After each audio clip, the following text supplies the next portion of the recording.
All right. What are my thoughts on Metallica's second album, Ride the Lightning?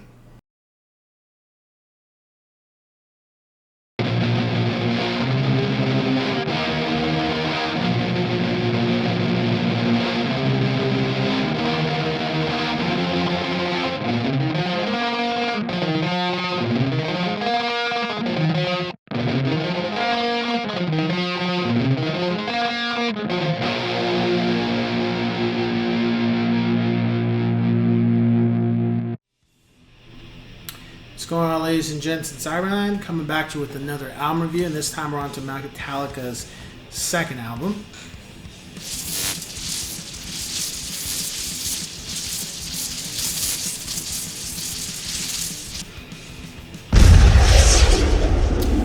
Ride the Lightning.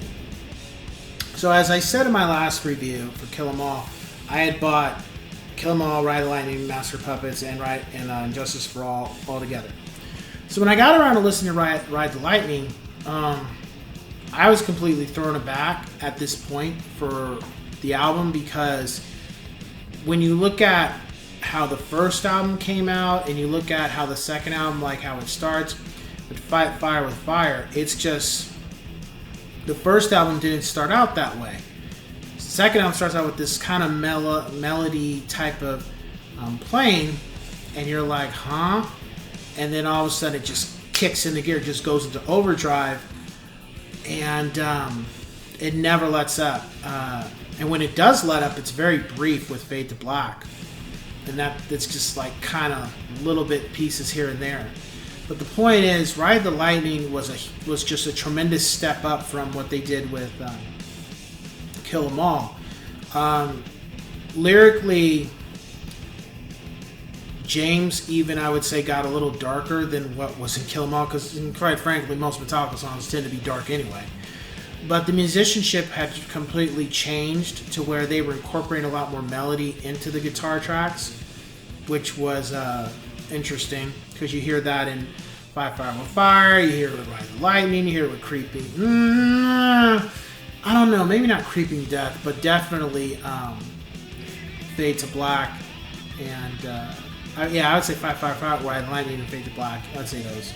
And this is the first time we have the whole band doing a solo out in the Call of Cthulhu.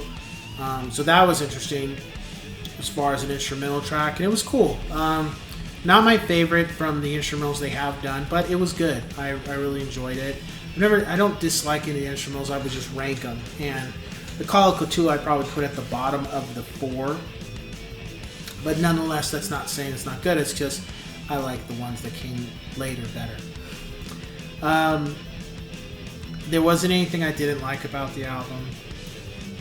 There weren't any tracks I felt could have been better. I think everything was just better than Kill 'Em All on this record. Definitely a huge step up. My rating for the album is a 10 out of 10 yes sirs. This is a classic thrash metal album from this band, and just in metal in general, at least for me. And it's crazy that this album came out in '84 and it's still relevant to today.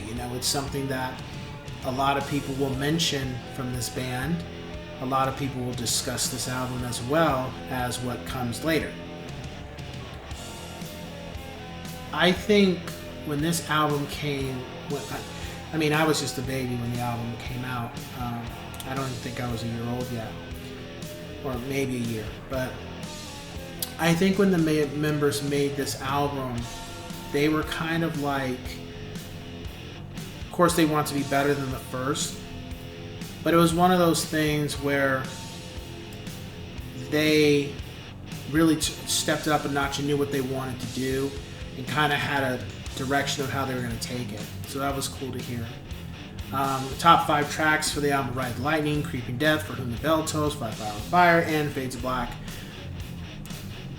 And to this day, it's one of my favorite Metallica albums in the scheme of things, of everything they've done. I would say,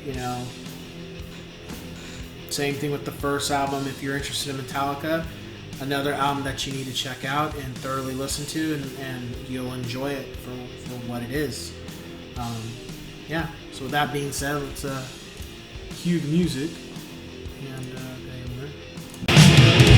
Wait for the sign to flip the switch of death. It's the beginning.